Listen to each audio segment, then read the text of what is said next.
Servicio social y el caso de Marcos Estrada. Me llamo Elvira, tengo 32 años y soy trabajadora social en un barrio marginal de la ciudad, donde los conflictos son el pan de cada día y las historias de vida podrían llenar bibliotecas enteras de tragedias y esperanzas. Mi trabajo consiste en visitar hogares en situaciones críticas, proporcionar apoyo y conectar a las personas con los recursos que necesitan. Pero nada podría haberme preparado para la visita de ese día. Era un día lluvioso de noviembre, el cielo gris parecía fundirse con el asfalto mojado de las calles. Me dirigí hacia una de las casas más deterioradas del barrio, donde según el informe, vivía un hombre de unos 40 años diagnosticado con esquizofrenia. Se llamaba Marcos. Según el archivo, había estado estable durante los últimos años con la medicación adecuada y el apoyo comunitario, pero había señales de que algo estaba cambiando. Llamé a la puerta con cierta insistencia, ajustando la carpeta bajo mi brazo. No hubo respuesta. Insistí, golpeando un poco más fuerte, y finalmente, la puerta se abrió con un chirrido. Marcos apareció ante mí, despeinado, con la barba descuidada y una mirada perdida que me heló la sangre. Buenos días, Marcos. Soy Elvira, tu trabajadora social. ¿Puedo pasar? Mi voz sonó más firme de lo que me sentía. Él asintió lentamente y se hizo a un lado para dejarme entrar. La casa estaba en penumbras, las cortinas cerradas no dejaban pasar la luz del día. El aire estaba viciado, cargado de un olor a encierro y desesperanza. Marcos se sentó en un sofá desgastado, observándome con intensidad mientras yo buscaba un lugar donde colocar mis cosas. Y he estado viendo cosas, Elvira comenzó, su voz era un susurro tembloroso. Cosas que me dicen que debo hacer cosas malas. Me acerqué, manteniendo la calma. ¿Qué tipo de cosas has estado viendo, Marcos? Habló de sombras que se movían, de voces que le susurraban en la oscuridad, instándolo a actuar de formas que él sabía que estaban mal. Mientras hablaba, su cuerpo empezaba a tensarse, sus manos se crispaban en el borde del sofá. Sabía que debía manejar la situación con cuidado. Marcos, es importante que recuerdes que estas visiones son parte de tu enfermedad. No son reales, y no tienes que hacer lo que dicen. Pero él sacudió la cabeza, visiblemente perturbado. Pero son tan reales, Elvira. Y están enojadas. En ese momento, sus ojos se desviaron hacia la cocina y su cuerpo se tensó aún más. Siguió su mirada y vi un cuchillo de cocina sobre la encimera. Sin perder un segundo, me levanté y me acerqué a la cocina, guardando el cuchillo en un cajón cerrado con llave. Vamos a llamar al doctor ahora mismo, dije, sacando mi teléfono. Necesitas ayuda, y estoy aquí para asegurarme de que la recibas. Sin embargo, en el momento en que mencioné la palabra doctor, algo cambió en la expresión de Marcos. Sus ojos se agrandaron, llenos de terror y confusión. No, tú no eres real, gritó de repente, y antes de que pudiera reaccionar, vi cómo se abalanzaba hacia la cocina. Marcos, espera, exclamé, pero ya era demasiado tarde. Agarró un destornillador de la mesa y se volvió hacia mí con una mirada salvaje. No tuve otra opción que correr hacia el baño, el único lugar que pensé que podría ofrecerme algo de seguridad. Cerré la puerta de golpe detrás de mí y la aseguré con el pestillo. Los golpes comenzaron casi de inmediato después de que cerré la puerta del baño con rapidez. La madera vieja de la puerta temblaba y vibraba con cada violento embate que Marcos le propinaba desde el otro lado. El sonido de su respiración agitada se mezclaba con gruñidos bajos y guturales, llenos de una frustración y desesperación palpables que resonaban a través de la fina barrera que me separaba de él. Con cada golpe, la puerta crujía alarmantemente, y pequeñas astillas de madera comenzaban a desprenderse, creando un patrón fracturado en la superficie antes intacta. Mi corazón golpeaba contra mi pecho, cada latido un eco del terror que me invadía. Sabía que no tenía mucho tiempo antes de que Marcos pudiera derribar la puerta por completo. Desesperada, mis ojos escanearon frenéticamente el reducido espacio en busca de una salida alternativa. Fue entonces cuando noté la pequeña ventana ubicada en la parte superior de la pared opuesta a donde estaba Marcos. Era una abertura estrecha y alta, colocada justo debajo del techo del baño, probablemente diseñada más para ventilación que para ser una ruta de escape. No obstante, dada mi situación, esa ventana parecía mi única vía de salvación. Con manos temblorosas, me subí al borde de la bañera, la porcelana fría y resbaladiza bajo mis pies. Alcancé la ventana y con un esfuerzo considerable, empujé el marco que chirrió en protesta antes de ceder. El aire fresco de la tarde me golpeó la cara, un pequeño consuelo ante el peligro inminente. Con cuidado, me hicé a través de la ventana. Mi cuerpo delgado era una ventaja en ese momento crítico, pero la tarea no era fácil. El marco de la ventana, no diseñado para ser atravesado, me raspaba los brazos y las rodillas mientras me contorsionaba para pasar. El dolor de las abrasiones se mezclaba con el miedo, y cada movimiento errático hacía que pequeños cortes adornaran mi piel. Pero la adrenalina me empujaba, y con un último esfuerzo doloroso, logré liberarme de las confines del baño y caí al suelo del otro lado, fuera de la casa, respirando con dificultad pero aliviada de haber escapado. Por fortuna, una patrulla policial pasaba en ese preciso momento por la calle. Les hice señas frenéticamente y, para mi alivio, se detuvieron de inmediato. Entre jadeos y con la voz entrecortada por el pánico, les expliqué la situación tan rápidamente como pude, la agresión de Marcos, mi huida, la violencia que había dejado atrás en la casa. Los oficiales escucharon con expresiones serias y asintieron, señalándome que le siguiera de regreso a la casa. Al llegar, los policías y yo entramos con precaución, pero para mi sorpresa y total desconcierto, el escenario dentro de la casa no reflejaba el caos y el terror que había experimentado. Nos dirigimos directamente al baño, el lugar donde creía haber dejado una puerta a punto de ser derribada. Sin embargo, al abrir, encontramos la puerta en perfecto estado, sin una sola marca de violencia, sin astillas, sin signos de la lucha desesperada que había descrito. Marcos, por su parte, había desaparecido sin dejar rastro alguno en la casa. Los oficiales me miraron con una mezcla de preocupación y escepticismo. Uno de ellos, con un tono que intentaba ser reconfortante pero que sonaba más a duda, sugirió que tal vez el estrés de mi trabajo estaba tomando su toll y que podría haber imaginado parte de lo sucedido. Sin embargo, las marcas en mis brazos y rodillas eran evidencia tangible del peligro que había enfrentado. Mostré las abrasiones, pero incluso entonces, vi la duda persistir en sus ojos. Aunque nadie parecía creerme, yo estaba absolutamente segura de lo que había vivido. La realidad de mi terror era indiscutible para mí, y las preguntas sin respuesta comenzaban a acumularse en mi mente.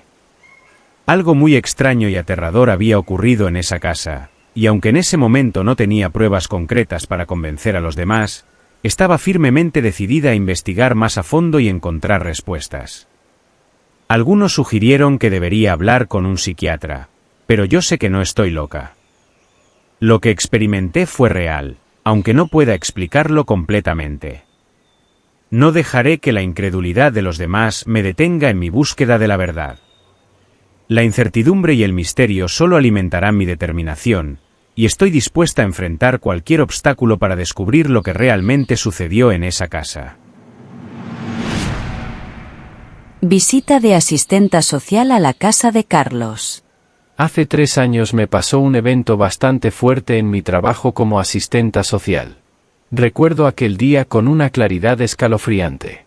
Fue un día inusualmente soleado, lo cual parecía burlarse del frío que corría por mi espalda mientras me dirigía hacia el hospital donde Carlos, uno de nuestros obreros más experimentados pero también más problemáticos, estaba internado. Siempre había mostrado una tendencia a accidentarse, algo que a menudo nos preocupaba a todos en la empresa de construcción donde trabajaba como asistente social. Había pasado poco tiempo desde mi propio accidente de tránsito. Una fractura de tibia me había dejado dependiendo de muletas y placas de titanio en mi pierna, lo cual me había reintegrado al trabajo con restricciones, mitad del tiempo en oficina y mitad desde casa. Era una situación difícil, pero necesaria. Al llegar al hospital, me dirigí a la habitación de Carlos.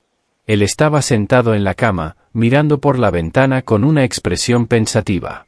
Al verme entrar, sus ojos se iluminaron brevemente, pero no de una manera que me hiciera sentir cómodo. «Carlos, ¿cómo te sientes hoy?», pregunté, intentando sonar lo más amable posible. «Bien, bien», respondió él, aunque su tono era algo distante. «Veo que vienes con muletas. Eso es interesante». No pude evitar sentir una punzada de inquietud ante su comentario, pero decidí ignorarlo. «Sí, tuve un accidente hace poco. Pero estoy mejorando», dije, tratando de mantener la conversación ligera. Carlos, sin embargo, no parecía tener intención de mantener las cosas ligeras. «Es curioso, ¿no te parece? Personas como tú, caminando con esas cosas. Me parece imperfecto». Su elección de palabras me dejó desconcertado y algo ofendido. «Todos tenemos nuestros desafíos, Carlos», respondí con firmeza.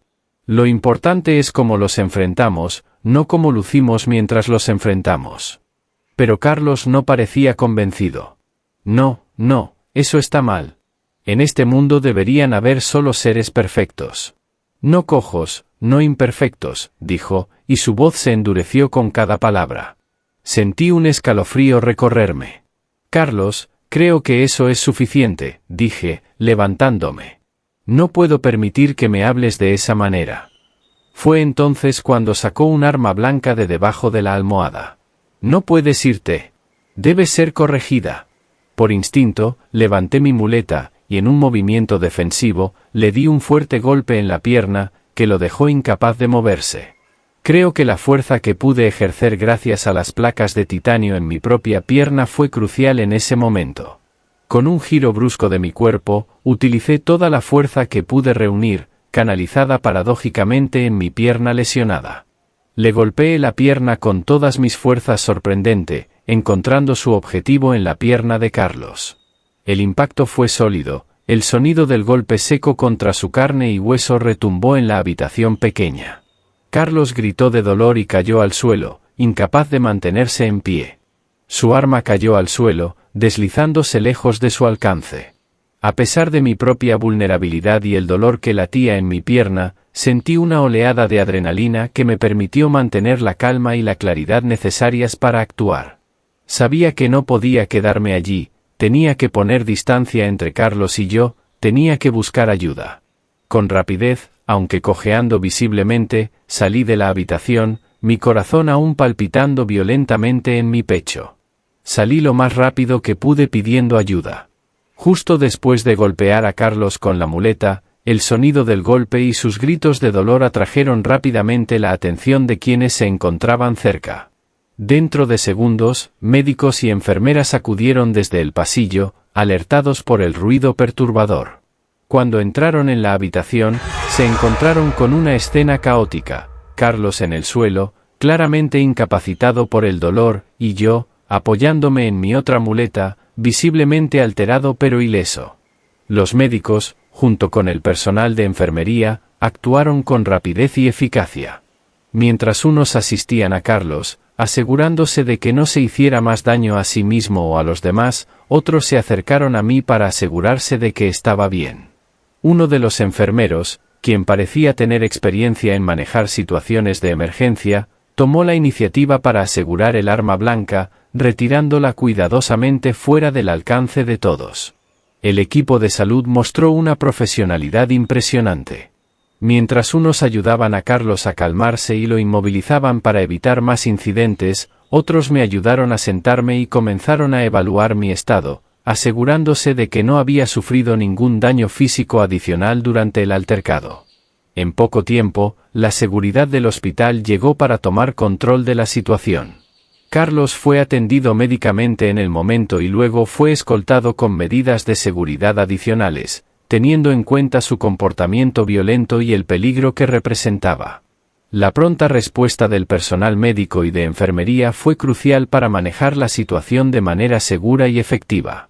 Su capacidad para intervenir rápidamente evitó que la situación escalara a un nivel aún más peligroso, protegiendo no solo mi integridad física sino también la de todos los presentes en el hospital.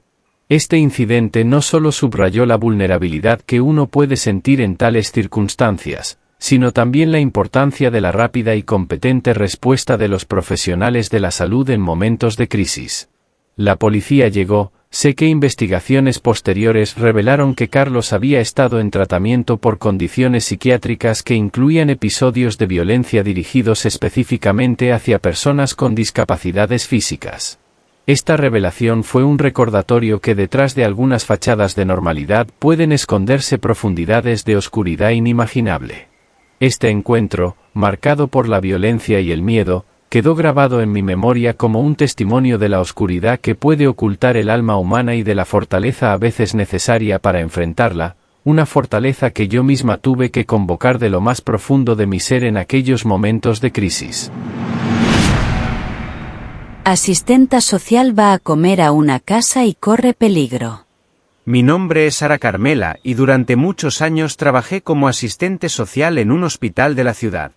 Recuerdo con claridad aquel periodo de mi vida, marcado por encuentros fugaces, y en ocasiones, profundamente conmovedores con personas que enfrentaban adversidades de todo tipo. Sin embargo, hay una experiencia que, a pesar del tiempo transcurrido, sigue resurgiendo en mi memoria con una nitidez escalofriante. Hace una década, me asignaron el caso de una pareja, a quienes llamaré Sofía y Daniel para proteger su identidad. Habían sufrido un grave accidente automovilístico y, tras un periodo de hospitalización, habían sido dados de alta para continuar su recuperación en casa. Parte de mi trabajo consistía en visitar a pacientes en sus hogares para asegurarme de que recibieran la atención adecuada y verificar su evolución. Recuerdo el día que fui a visitarlos. Era una tarde cálida y el sol filtraba sus rayos a través de las cortinas delicadamente bordadas del salón donde me recibieron. Sofía y Daniel me saludaron con una calidez que desarmaba, invitándome a almorzar con ellos, un gesto de hospitalidad que acepté con gratitud. El almuerzo estaba servido en el jardín trasero de su casa, bajo una pérgola cubierta de enredaderas. El aroma a parrillada llenaba el aire, y la carne que se servía era inusualmente tierna y sabrosa. Comenté sobre la calidad de la comida, intentando mantener una conversación ligera y amena. Pero fue entonces cuando mi atención se desvió hacia un detalle inquietante en el plato de champiñones salteados frente a mí. Entre los hongos dorados y brillantes, uno de ellos tenía impresa una huella digital claramente visible. Tomé un respiro antes de hablar, consciente de la necesidad de mantener la calma pese a la sospecha que una huella dactilar en uno de los champiñones había despertado en mí. Mi voz se esforzó por sonar casual mientras me dirigía a Sofía, preguntándole si se había herido al preparar los alimentos. «¿Y Sofía, te has cortado mientras cocinabas?», inquirí con una ligereza forzada, señalando la huella en el champiñón como si fuera una mera curiosidad. La respuesta no vino de Sofía, sino de Daniel. Él se giró hacia mí con una sonrisa que pretendía ser reconfortante, pero que no lograba ocultar una sombra de algo más siniestro. Sus ojos, normalmente expresivos y amigables, ahora mostraban una frialdad que no había notado antes. «Y Sarita, tal vez no lo sabes», comenzó Daniel con una calma escalofriante, pero nosotros practicamos el canibalismo. La frase retumbó en mis oídos, y el mundo pareció detenerse por un momento. La sonrisa de Daniel, que había sido cálida y acogedora al principio de nuestra comida, ahora se veía distorsionada, casi macabra. La forma en que pronunció esas palabras, con una normalidad que no tenía nada de normal, me dejó paralizada.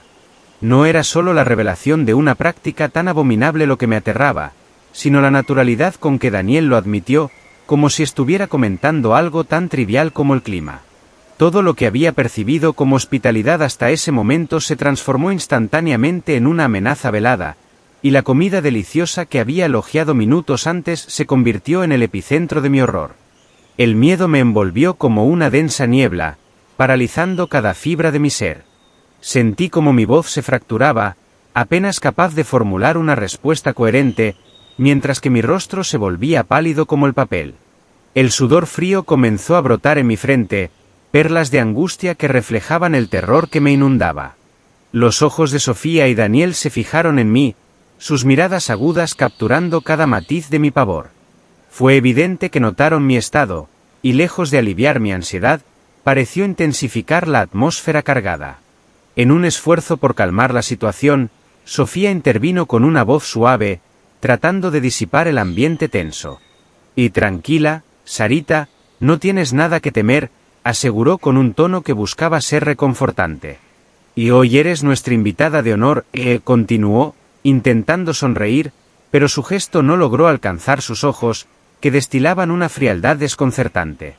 Sin embargo, cualquier intento de Sofía por tranquilizarme fue rápidamente socavado por la actitud de Daniel. Él se movió lentamente hacia la puerta, posicionándose delante de ella como un guardián de un secreto oscuro, bloqueando cualquier ruta de escape. Su voz, baja pero firme, llevaba un peso amenazador cuando dijo: «Y sabes demasiado, no puedes simplemente irte». Su declaración no solo confirmó la gravedad de mi situación, sino que también encendió una alarma dentro de mí sobre el peligro real en que me encontraba. En ese momento, comprendí con una claridad escalofriante que la situación había superado una simple visita de verificación de salud. Estaba atrapada en una trampa que nunca podría haber anticipado, y cada palabra pronunciada por Daniel reforzaba las barras invisibles que me retenían en ese lugar aterrador. Sofía, percibiendo la intensidad del miedo que me consumía y quizás movida por un resquicio de compasión, intercedió en mi favor. Su voz, más suave y deliberada, intentó calmar la rigidez amenazante de Daniel. «Y por favor, Daniel», y dijo ella, tocando suavemente su brazo en un gesto conciliador, «y estoy segura de que Sarita no dirá nada». «¿Verdad, Sarita?». Sus ojos se encontraron con los míos, buscando en ellos una promesa de silencio. Su intervención fue un faro de esperanza en la oscuridad de mi desesperación. Daniel, después de un momento tenso en que sus ojos evaluaron la sinceridad de mis intenciones, asintió con reluctancia y se apartó de la puerta. «Y está bien, pero recuerda, no podemos dejar que esto salga a la luz. Si eso pasa creo que sabes cuáles serán las consecuencias», y advirtió con severidad. Han pasado 10 años desde entonces, y el recuerdo de ese almuerzo sigue siendo una sombra en mi vida. A pesar de haber cambiado los nombres en esta narración, la realidad de aquel día sigue siendo tan vívida y perturbadora como siempre. Con cada año que pasa, agradezco haber podido escapar y contar mi historia, un oscuro secreto que espero nunca vuelva a cruzarse en mi camino. Trabajadora es visitada por asistenta social. A mis 34 años, como asistente social, mi labor diaria implica mucho más que papeleo. Consiste en intervenir en las vidas de las personas cuando más lo necesitan. Recuerdo especialmente la situación de Gloria, una trabajadora de empaquetado que había dejado de asistir a su empleo sin previo aviso. Conocía el protocolo, y mi preocupación me llevó a visitarla en su casa para entender su situación y ofrecer la ayuda necesaria. Era un día gris de otoño, y los árboles mecían sus hojas al compás del viento mientras me acercaba a la modesta vivienda de Gloria. Al llegar, fui recibida por ella misma, quien parecía nerviosa y distraída. Me explicó que su padre estaba muy enfermo, lo que justificaba su ausencia en el trabajo. Con su permiso, me dirigí a ver al anciano. Al cruzar el umbral de la habitación, me envolvió una sensación palpable de malestar. La luz que se filtraba a través de una cortina desgastada era insuficiente, dejando la mayoría del cuarto sumido en sombras. Un tenue bombillo colgaba del techo, oscilando ligeramente, lo que añadía un movimiento sutil pero inquietante a la escena. El padre de Gloria yacía en una cama antigua, cuyas sábanas parecían no haberse cambiado en días. Su rostro mostraba las huellas de una larga enfermedad, pálido y surcado por líneas de fatiga y dolor.